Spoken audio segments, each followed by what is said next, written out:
Well, welcome to the first lecture that we're going to try and cover in a video format. I don't know exactly how this is going to go. I've tried recording a couple of them in a row and run into some problems. I'm sure there will be bumps in the road as we get through this, but I'll try and break things up into smaller segments so that you don't have to watch a fairly long video and you can kind of watch individual parts at your leisure. There will be an entirely separate video probably after I get access to my office, covering some of the changes to the syllabus because I don't actually have the original syllabus file on my home computer. So hopefully that will be soon, but it probably will not happen in time for tomorrow. Let's just talk about cloud computing though. That's really the subject for today's lecture, and we'll be covering all of this material from chapter 8 in the textbook, which I also don't have access to, so I apologize if there are some parts of this that are not quite as perfect from my memory. All right, so the first thing that we want to cover are all of the objectives that we have for cloud computing. It's a very large topic, and as I said before, in a survey course like this, many of the weeks that we have could actually be stretched into full semester-long courses. I think cloud computing now could legitimately be an entire degree program. We're going to start by defining cloud services, including the types and service models. That's this particular section of the lecture. And then we'll talk about some of the security capabilities, the risk assessment issues that you might have in deploying to a cloud computing situation.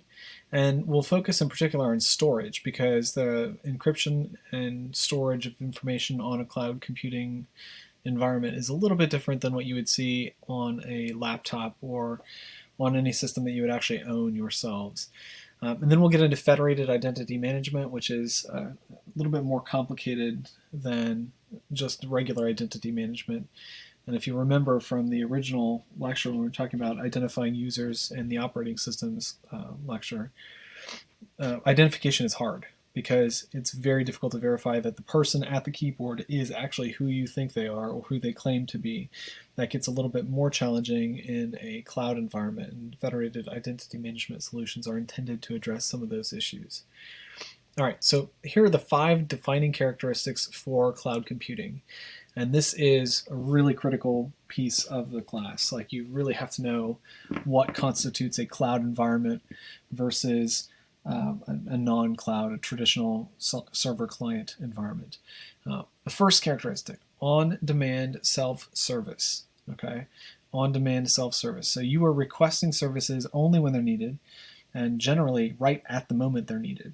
So you don't have to ramp up all of your infrastructure until right at the moment that you actually have to have access to it. The second characteristic, broad network access, and this is essentially saying any device in your environment, any device that may need to have access to your corporate infrastructure or your organizational infrastructure is assumed from the beginning to have broad network access to the internet, or at least through some sort of a VPN to your intranet, right? But broad network access includes internet access in the sense that the VPN can only work if you have internet access. Third characteristic is resource pooling, right? So from the cloud provider's perspective, there is a multi-tenant assumption, right? Meaning that Amazon will have tons and tons of customers, each of whom are operating in their own little cloud computing environment. And when one organization ramps up, maybe they need more access, more servers available to them, then they can get that dynamic allocation from some other tenant, some other client who may not need as much, right? So you can imagine an organization that is seasonal. Maybe they only operate in the summer, or maybe they only operate every 4 years, like the Olympics or like the World Cup. And in those circumstances, when the event is on, they need lots of resources. But when the event is off or when it has just wrapped up, you can reallocate those resources to some other client, some other tenant. Okay. Fourth characteristic, rapid elasticity. So this means that you can scale up or down to meet the exact need of the moment very, very quickly. You don't have to have a long-term turnaround. So in a traditional non-cloud environment, you would physically own the servers, and you would have to deploy them. Someone would have to go and set them up. Someone would have to connect them to the internet. If they were being co-located at some internet service provider's facility, which is still very common, then you'd have to actually coordinate with the owner of that physical space, where you would be leasing computers or possibly deploying your own computers in a leased section of a large computing facility. None of that happens in the cloud. Basically, it's all owned and managed physically by the company that provides the services. So Microsoft, Amazon, Google, whichever cloud provider you're going with. And then they do the scaling for you, right? And they do it on demand rapidly. And you don't have to worry about the delay between deciding to go for something and actually seeing it happen. And then the last and the fifth characteristic that we'll talk about is this measured service. In a cloud environment, whatever service you're getting is going to be metered in some way. You're paying as you go. So there's no like huge upfront cost. And generally, cloud providers make money on the back end by charging a little bit more than you would have had to pay if you had actually built everything out yourself, right, for that ongoing maintenance. So some of the cloud providers have this down to a science where it's really easy to get into their system. And then just at the point where you start hitting scaling issues and you start thinking you're going to start extracting a lot of profit or seeing a lot of return on your investment from your application, from your setup, whatever it might be, that's the moment when the scaling really hits and your meter and service ends up ratcheting up. So a couple of good examples of something like this would be something along the lines of, your first 50 users are free, and then the next 150 or so are really, really cheap. But as soon as you get past like 1,000 customers or something, the per customer cost starts becoming a significant thing that you actually have to start accounting for, right? And that's generally how cloud providers will end up making money on these kinds of services. Okay, a service model is there's one of three different ways that you'd actually be receiving service from a cloud provider. The first is known as software as a service. This is when a cloud provider is providing you access to an application running in the cloud, right? Typically, it is a whole application. There's no individual server that you're worried about. This would be something like if we were to get a Google Education account as a university, right, which UMBC does have. Those services are essentially Gmail, the Drive, Google Docs, Google Sheets, and so on. Those applications are owned and operated, maintained entirely by Google, and the cloud provider is just giving us as a customer access to these known applications running in the cloud. And they're providing a little bit of authentication, stuff like that. A platform as a service is a little bit different because in this case, the customer actually is building the application themselves, but all the infrastructure for hosting the application, the tools for creating and deploying the application are generally owned by the platform, right? So a good example of this would be something like Amazon's web services, where you can actually basically lease whatever platform it is that Amazon is running and get an application up and running very, very quickly. Another really good example of this would be something like Heroku, right? Google has App Engine, which basically you take an application, you deploy it. Heroku is essentially the same sort of thing. You can take a Ruby on Rails application and deploy it. You can take a Django application, which is a Python web framework, and just deploy it. You don't have to worry at all about managing the servers themselves or doing any of the scaling for the infrastructure on the back end, but it's really the App Engine. Amazon's got a similar kind of an application deployment thing, and Heroku's sort of like deployment of broader applications.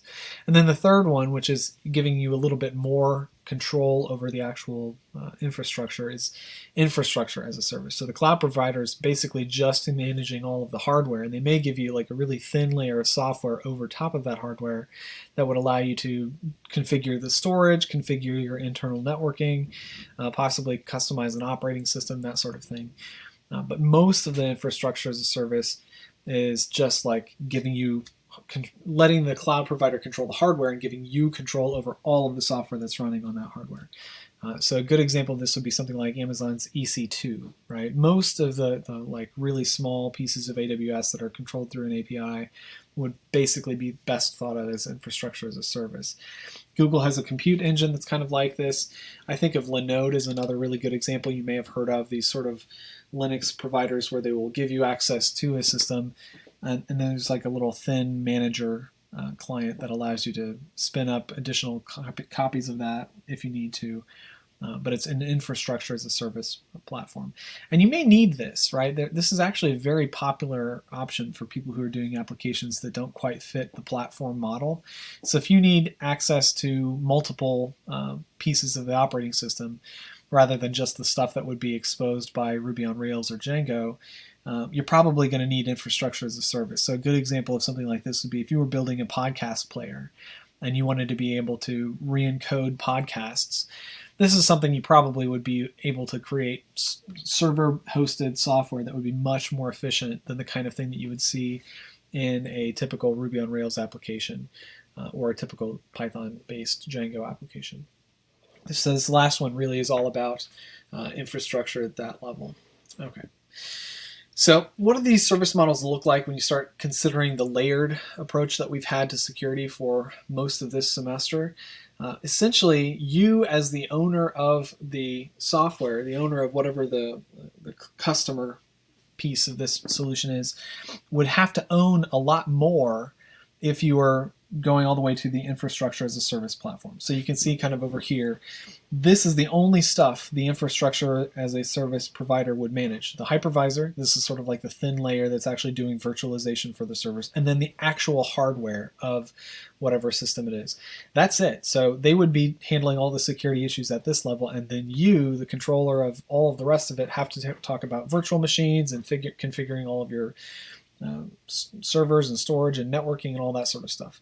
You would also have to manage all of the application platform pieces, right? Because you would possibly have a front-end application platform like Ruby on Rails or Django, but then also all your back-end processing stuff, right? The little crawler that goes off and finds podcast feeds, for example, or the encoder that's encoding podcasts in a more efficient playback mechanism. So you would have to manage all the security and services for those two pieces. Now, if you don't need that level of configuration, right? Maybe there's some other application you're doing, or maybe it's just a really simple CRUD application, a create, read, update, delete application. You could go with a platform as a service provider rather than an infrastructure as a service provider. And the platform provider would then start managing all four of these for you because they're managing the platform itself. That's sort of like built into the name.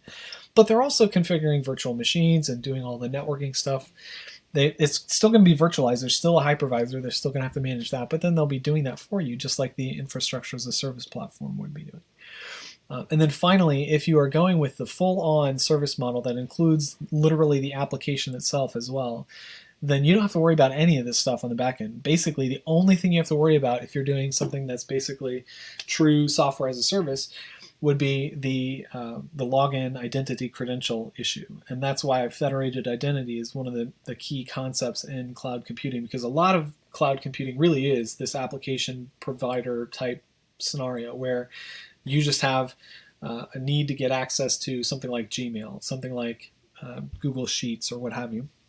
And you want to make sure your entire organization has access. Well, that organization is whoever it is that you've hired is actually the hardest part about that, because now you have to figure out, well, our internal identity system is this. How can we connect that to our service provider, right? That's the hardest security problem you have remaining at that point.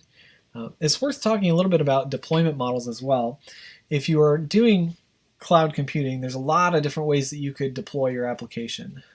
Maybe the one way that you wouldn't think of immediately, but is actually very, very common, is something called a private cloud. So this is essentially your infrastructure operated exclusively by and for an organization that owns it. UMBC does quite a bit of this. We have private cloud infrastructure for faculty who are trying to get access to a wide variety of services that are only provided by UMBC. That's not the kind of thing that most lay people, non-technical folks, would think of as cloud computing, because for them the whole point is that it's at least sort of like publicly facing. But this is still a very common deployment model for cloud-based stuff. And in this case, if you have a large enough organization, the cloud provider is actually just another division of your large organization, right? So in our case, it would be the Department of Information Technologies here at UMBC. But you would have similar organization at other, Fortune 500 companies have this sort of thing. A good example here would be Google, Microsoft, Amazon. They all have cloud-based applications that are private to the employees of that company. They're still cloud deployed. It's still a cloud model, but it's entirely operated by employees at that company. The next model that I want to talk about is this notion of a community cloud. So you might have a number of organizations, possibly a bunch of nonprofits, a number of universities with common needs, common interests, and common goals. And they wouldn't consider the cloud infrastructure itself, even possibly including application level infrastructure, to be differentiators for their business or for their organization. So what is a business differentiator? The basic idea behind business differentiation is if you think of this service or think of this thing, whatever it may be, as critical to the reason that your customers come to you for service, then it's a business differentiator. If you don't think of it as critical, as like a deciding factor as to why customers may come to you, then it's not a business differentiator. So an example of something that is not a business differentiator would be the point of sale terminal at the grocery store. 99% of your customers are not going to be shopping at the grocery store based on the point of sale terminal that you use, right? The sort of software that it runs, the hardware that it runs on. That's just not a differentiator. They go because they like the produce, or they like the meat counter, or they like some other aspect of the grocery store. Those are business differentiators. Maybe the cleanliness of the store is another better example. In software, this is very common because a lot of the software that we use is just tooling. It's just infrastructure. It's not actually a particularly big business differentiator. And this includes a lot of stuff that you would think of as like an intricate, very difficult to build thing. So web browsers are a good example. No one really shops at an organization because they support one web browser over another. It's very hard to think of that as a business differentiator anymore, even though in the late 90s it kind of was. Another good example would be Google Docs, right? There's lots and lots of opportunities for people to find other things that would work just as well as Google Docs, right? Microsoft's Word system is now a cloud-based thing. There's lots of other similar things that you'd be able to find. Even Apple has Pages and so on and so forth. It's just not a differentiator for most businesses to think of like, oh, do we have access to this particular document writing thing? Okay, so if you have something like that that is not a differentiator, and there are many organizations that you know of that have this kind of need, you could pool your resources and build your own community cloud for this sort of stuff.